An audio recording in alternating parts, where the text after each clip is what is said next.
Assalamualaikum warahmatullahi wabarakatuh. Perkenalkan, nama saya Muhammad Gilang Mahendra dengan NIK 231100022 dari Prodi S1 Farmasi. Mata kuliah Kewarganegaraan. Dosen pengampu Dr. Hendra Sudrajat, SHMH.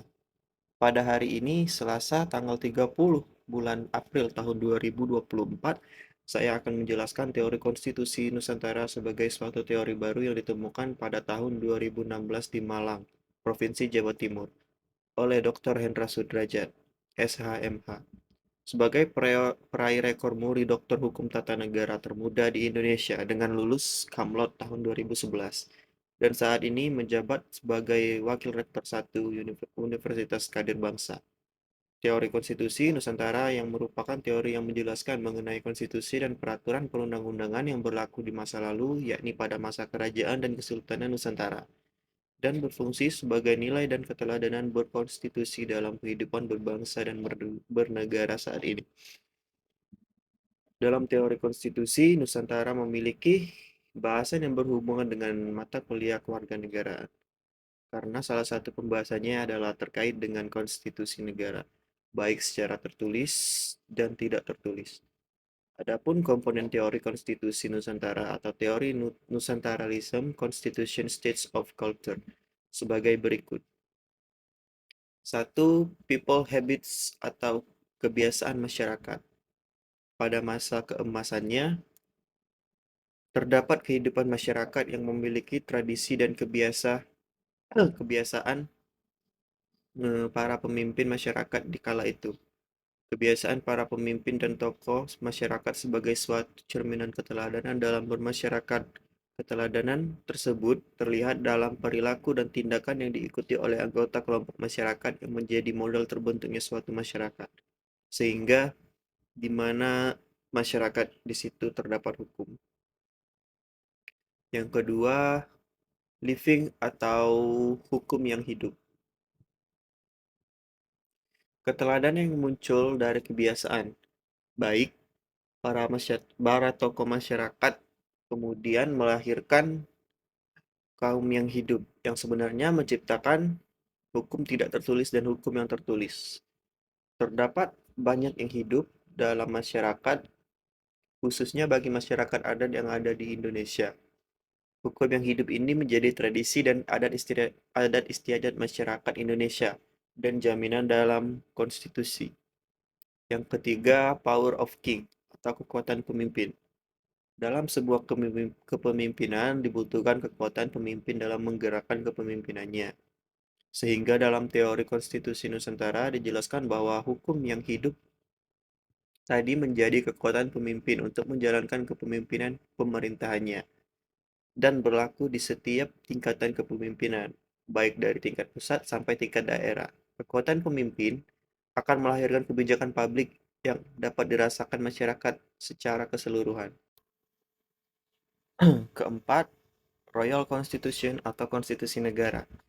Teori konstitusi Nusantara menjelaskan poin penting dari suatu konstitusi adalah materi muatan konstitusi, sehingga konstitusi negara berfungsi untuk mengatur tataan negara, termasuk untuk membatasi kekuasaan negara, mengatur distribusi kekuasaan negara. Konstitusi negara terdiri dari konstitusi tertulis dan tidak tertulis. Kelima, Archipelago Territory atau kewilayahan Nusantara atau kedaulatan negara.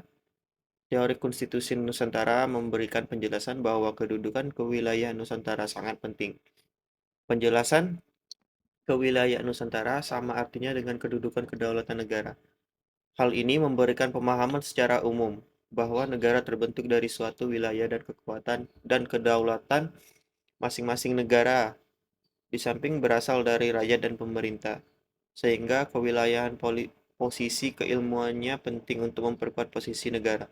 Menurut Dr. Hendra Sudrajat SHMH sebagai dosen kewarganegaraan menjelaskan bahwa dari segi kewilayahan di Kota Palembang terdapat wilayah Ilir dan Ulu, yang sebenarnya dari segi teori konstitusi Nusantara merupakan kajian ketatanegaraan Nusantara yang perlu dipahami oleh generasi kini dan mendatang. Keenam, kingdom struktur atau struktur negara. Kingdom struktur atau struktur negara dalam pembahasan teori konstitusi Nusantara merupakan struktur pembagian kekuasaan seperti kekuasaan legislatif, kekuasaan eksekutif, dan kekuasaan yudikatif. Struktur negara ini bekerja untuk memaksimalkan organ-organ negara dalam menjalankan kekuasaan pemerintahan negara. Menurut Dr. Hendra Sudrajat SHMH, sebagai dosen kewarganegaraan, menjelaskan bahwa pada masa Kerajaan Sriwijaya terdapat prasasti Telaga Batu yang salah satu men- diisi tulisan tentang struktur ketatanegaraan di masa pemerintahan Kerajaan Sriwijaya. Ketujuh, konsensus legality atau legalitas konsensus. Teori konstitusi Nusantara menjelaskan bahwa konsensus legality atau legalitas konsensus merupakan kesepakatan antara pemimpin dan rakyat dalam suatu negara. Hal ini terlihat pada penyerahan kedaulatan rakyat dalam konsep demokrasi melalui mekanisme konstitusional pemilihan umum yang terdiri dari pemilu legislatif, pemilu presiden dan wakil presiden, pilkada, dan pemilihan kepala desa. Menurut Dr. Hendra Sudrajat SHMH, sebagai dosen kewarganegaraan, menjelaskan bahwa konsensus legality dalam teori konstitusi Nusantara bisa dikaji dan diteliti pada pemilihan pemimpin marga atau dikenal dengan pemilihan Pazira yang berlaku di Palembang. Kedelapan, States Regulation atau regulasi negara. Regulasi negara dalam teori konstitusi Nusantara yang terdiri dari Undang-Undang Dasar Negara Kesatuan Republik Indonesia tahun 1945 dan undang-undang lainnya serta peraturan lain yang berada di bawahnya, sehingga sebagai bagian dari kategori States Regulation dalam kajian teori konstitusi Nusantara. Menurut Dr. Hendra Sudrajat SHMH sebagai dosen kewarganegaraan menjelaskan bahwa di masa Kerajaan Palembang terdapat regulasi kerajaan, yakni Undang-Undang Simbut Jaya yang ditulis dan disusun oleh Ratu Sinuhun. 9. Value Transformation atau transformasi nilai. Dr. Hendra Sudrajat, SHMH, sebagai penemu teori konstitusi Nusantara selalu mengatakan bahwa Indonesia today and tomorrow is the reality of the archipelago in the past, yang artinya Indonesia hari ini dan esok adalah kenyataan Nusantara di masa lalu.